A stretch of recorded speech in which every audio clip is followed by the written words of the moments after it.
Hey guys, welcome to my channel.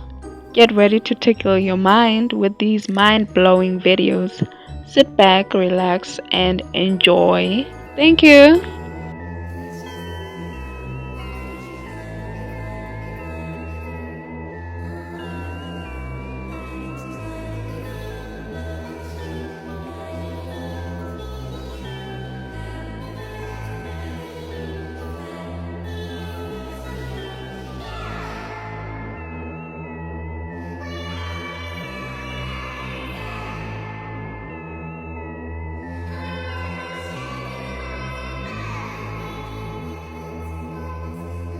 Humans are the most powerful beings in the universe, not because we're some kind of gods, but because we have free will.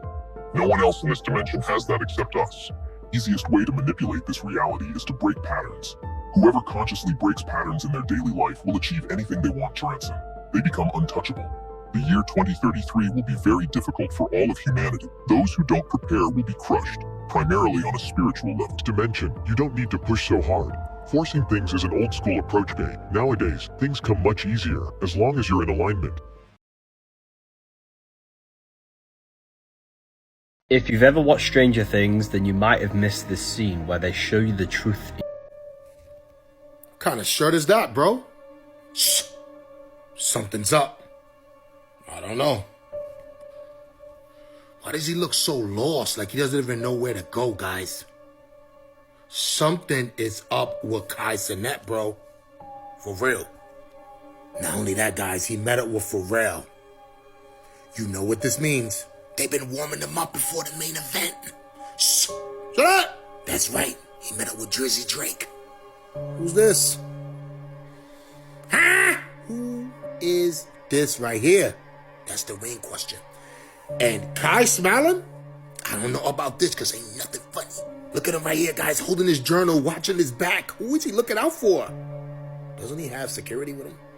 Shh, don't say it. It was all good a few months ago when he was doing Streaming University, guys. What has happened to Kai Cenat, bro? What in the world is this about? Look at Little Yachty's hand. Huh? Everybody's dressed up except Kai. Why does he have on a towel? What the shh? To be honest with you, nothing's going on because this video is for entertainment purposes only. And Kai is just networking, doing what he usually does. At this point, I don't know anything, guys. Let me know what's going on with him. I'm out. Feminine, nin is 9. Masculine, lin is line. 1 and 9 adds up to 10, which is the binary code of all creation. 0 is the cosmic womb, 1 is the masculine pillar. These are the only two numbers that truly exist. That's why man adds up to 10 and so does Adam. Because we are made in perfection with the numbers. 6, 9. 6 is physical matter, the cube. 9 is spirit, spirit and matter combined. The woman combines your spirit with your physical body. If you feel lost and don't understand reality, read these books. You see on his desk, Amazon.com, but what's even more interesting, you have the number 33, like the 33 degrees of Scottish Rite Freemasonry. 33 is the number of death and rebirth, hence why it's in the triangle. The upright triangle is fire. Fire burns things down into its raw form, then it can be transformed. So this is what the number 33 truly represents in the occult. It represents transforming yourself by destroying your old self to then to be spiritually reborn. It's all hidden in plain sight. Let's see if Neo was paying attention. Picture it. Neo is sitting in the Oracle's waiting room. There's a kid levitating blocks. Another one's making toys float. And then there's Spoon Boy, calmly bending spoons with his mind like it's the most natural thing in the world. Neo picks up a spoon, looks at it, tries to figure out the trick, and then Spoon Boy drops the philosophy bomb. Do not try and bend the spoon. That's impossible. Wait, hold on. Impossible? But you're literally doing it right now, kid. We can see the spoon bending in your hand. So what's impossible about it? Here's what Spoon Boy means. Trying to bend the spoon is impossible because you're still operating from the wrong framework. You're still thinking in terms of physics. You're still thinking there's a spoon made of metal that has structural integrity and molecular bonds and all that real-world stuff. You're thinking like someone who believes the spoon exists as an independent object. That's the trap. That's what makes it impossible. Instead, only try to realize the truth. Okay, What truth? What's he getting at? Neo asks exactly that. What truth? And here's where Spoon Boy delivers the line everyone remembers. There is no spoon. Not the spoon is fake. Not the spoon is made of code. Not the spoon is a computer-generated illusion. There is no spoon. Nothing. Zero. Not even ones and zeros. Not even simulation stuff. Just pure, absolute nothing. Neo repeats it back, confused. There is no spoon? He doesn't get it yet. He's still trying to wrap his head around the concept. He's still looking at the spoon in his hand and seeing a spoon. And that's when Spoon Boy completes the lesson. Then you'll see that it is not the spoon that bends, it is only yourself. This right here is where most people completely miss the point, because you think he's saying you bend instead of the spoon. Like it's a magic trick where you're the one moving and the spoon is just along for the ride. But that's not it. What Spoon Boy is actually saying is this: the spoon never mattered. The spoon was never the issue. What matters is that your mind bent itself into accepting spoon as a real thing in the first place. Your perception created the limitation. Your belief in the spoon's existence is what made it unbendable. The prison isn't the spoon. The prison is you agreeing that spoons are things that exist and have rules. And here's where this gets really dangerous for all you people who think you're awake in real life. You're still trying to bend the spoon. You see the systems around you, the control mechanisms, the algorithms, the matrix of modern life. And you're trying to bend those things. You're trying to change external reality. You're still fighting the spoon. Spoon Boy is telling you to stop. Stop trying to change what isn't real. Start changing yourself, your perception, your acceptance of the frame. But Neo didn't fully understand it then. Not really. It took a life or death situation for the lesson to actually click. Fast forward to the end of the first Matrix film. Morpheus is captured. Agent Smith has him. The rebels are planning a retreat. Everyone thinks it's over. Neo knows he has to go back in. He knows it's probably suicide, but he's going anyway because Morpheus believed in him. And now, it's time to return the favor. Neo and Trinity, loaded up with enough guns to supply a small war, fighting their way through the lobby up the elevator shaft, trying to reach Morpheus before the agents crack him open and find the access codes to Zion. And then Neo faces an impossible shot. There's a cable above the elevator. If he shoots it, the elevator will drop, the bomb will go off, and he can zip up the shaft. But the timing has to be perfect. The physics have to line up exactly right. One mistake, and he's dead. This is where the lesson kicks in. Neo closes his eyes, takes a breath, and whispers to himself, There is no spoon. not as a magic spell, not as some kind of reality hacking code word, as a reminder, a mental reset, a way to stop thinking about what's possible and what's impossible according to the rules he thinks exist. He shoots, the cable snaps, the elevator drops, the bomb detonates, and Neo zips up the shaft exactly as planned, defying what should have been physically impossible. He didn't bend the physics of the Matrix. He bent his own limitation. He stopped believing in the rules that said he couldn't make that shot. The boost he needed came from inside his own head, not from some external cheat code. That's what Spoon Boy gave him, not a technique, a mindset.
Is Hollywood conditioning us for what's to come?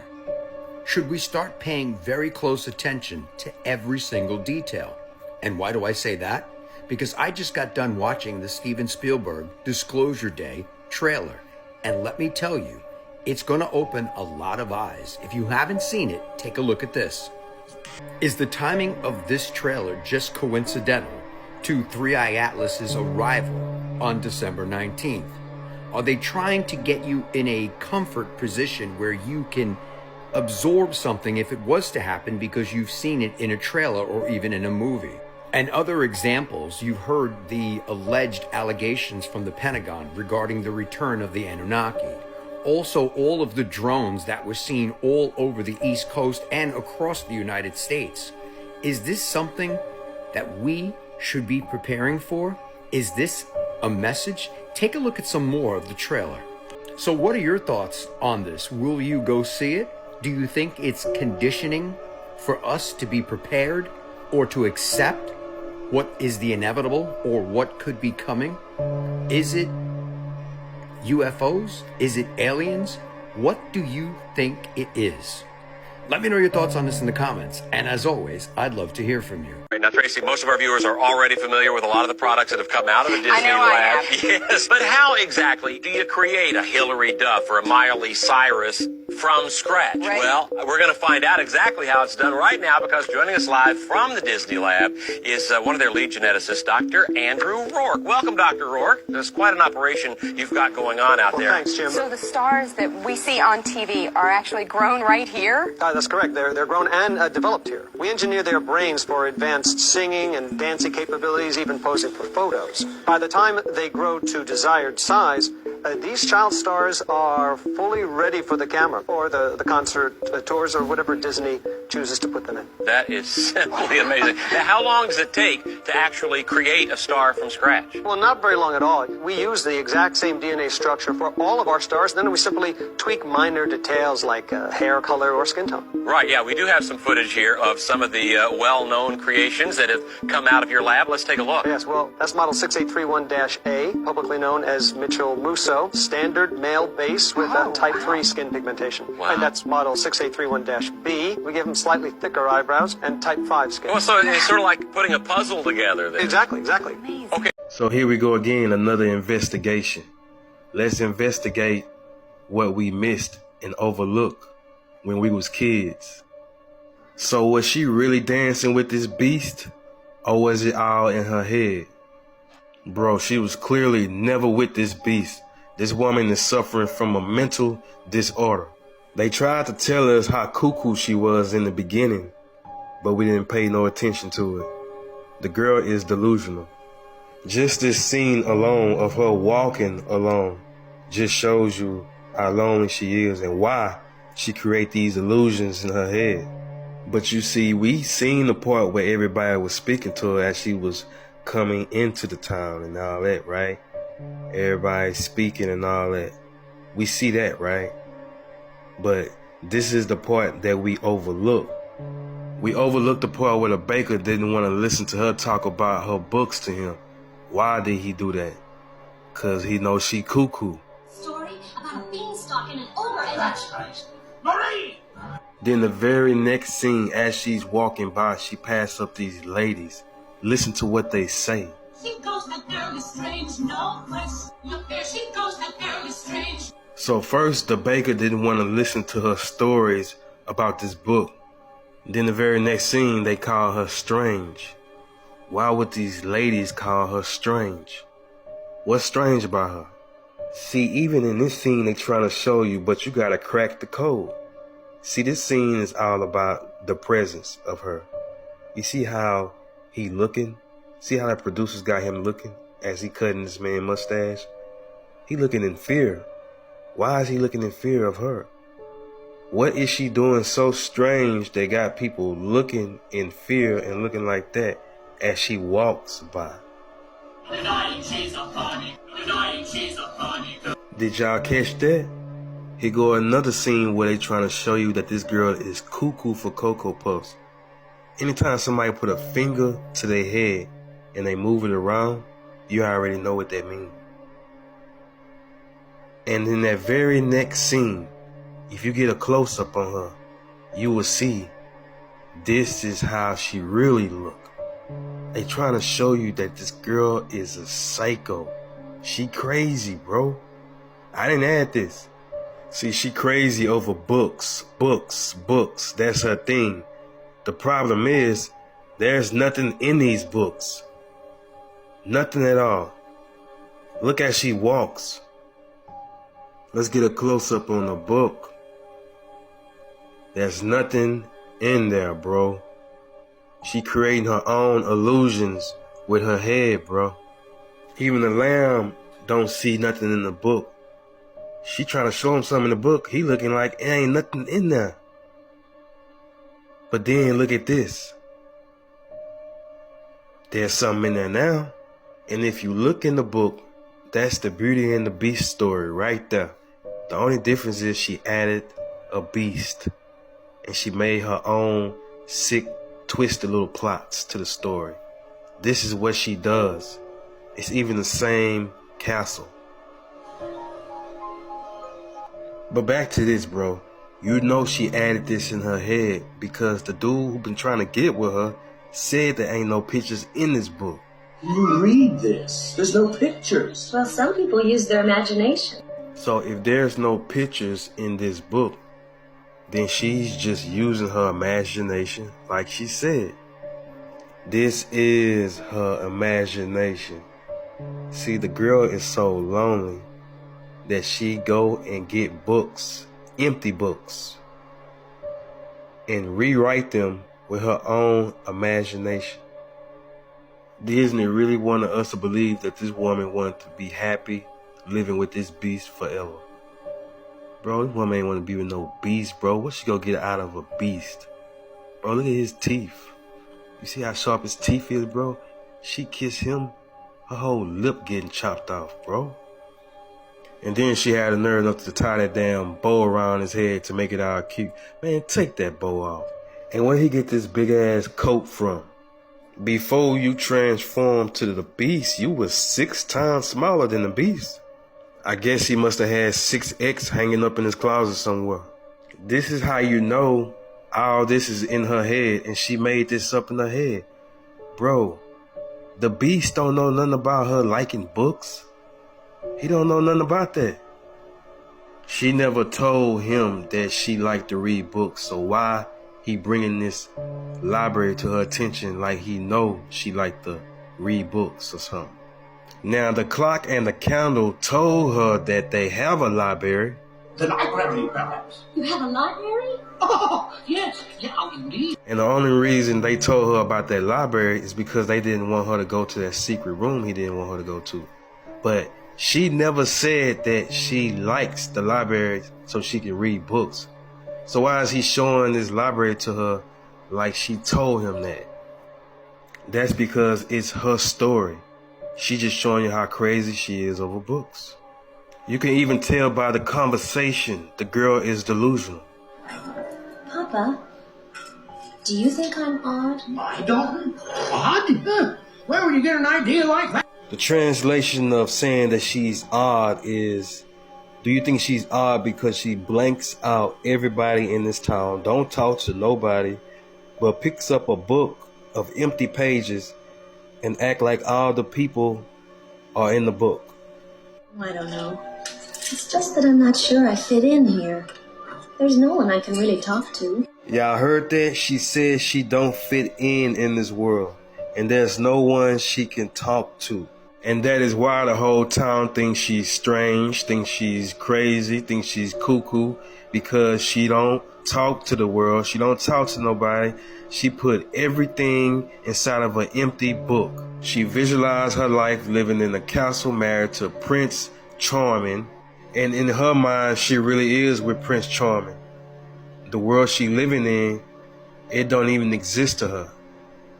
She relate to the books, and the books is how she live her life.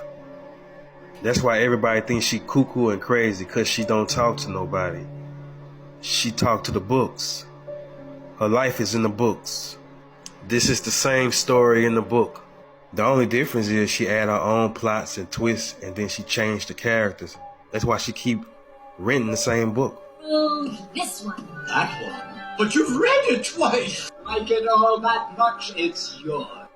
Even the dad is crazy. He over here inventing stuff like he really participating in a fair.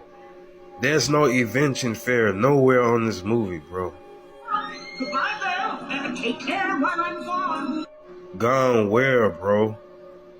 You're not going nowhere. Bro, how are you going to a fair? You don't even know where the hell you at. Bro, the horse don't even know where you at. Nah, but when he had left, that's when she created this Beauty and the Beast story. Remember what she said, no one talks to her, so she talks to the books. This blueprint right here came from us. See that? The G is in the center. The 7th letter of the alphabet. The 7 is the number of perfected man. This ain't got nothing to do with Freemasonry. This is the science, the philosophies, the systems of the universe. This ain't nothing to be, oh, this is just that spooky stuff. This that stuff we gotta run away from. This is exactly what you need to be looking into. And this is Moorish science. You can't handle the truth. This ain't come from no pale-skinned Caucasian. This came from our ancient foremothers and forefathers. Mother and son. That's Mason. Then you come right here. What do you see right there? Man. Man is master, able, and noble. That right there is on every hospital. That's the symbol of the catechist. That's the ascension of the Christ degree from the bottom of the spine to the top of the pineal gland. The wings that's on the side right there are the wings of Mayat. That's what that means. That's the symbol of the star child. Right there. That's also the symbol of the 4 lunar cycles. That's also a symbol of the 4 seasons, 4 directions. This is where you get the news from. But they demonize all of this stuff and have us out here thinking that this ain't reality. But everybody else been using our science for their reality. We've been told that this right here is just, y'all don't need to be studying that. What y'all studying that for? That ain't gonna help you do nothing. So if it ain't gonna help us do nothing, why y'all ain't never show us? That part. The acronym of you. What does that say? Your own universe. You yourself are a piece of the universe. You, because you're a starseed. So since you're a starseed, all this information about the Moorish arches, let me tell you something, fam. The Moorish arch is an ancient universal doorway to higher knowledge. So you gotta step through that arch. You gotta step through that doorway. This is why we ain't been taught Moorish science.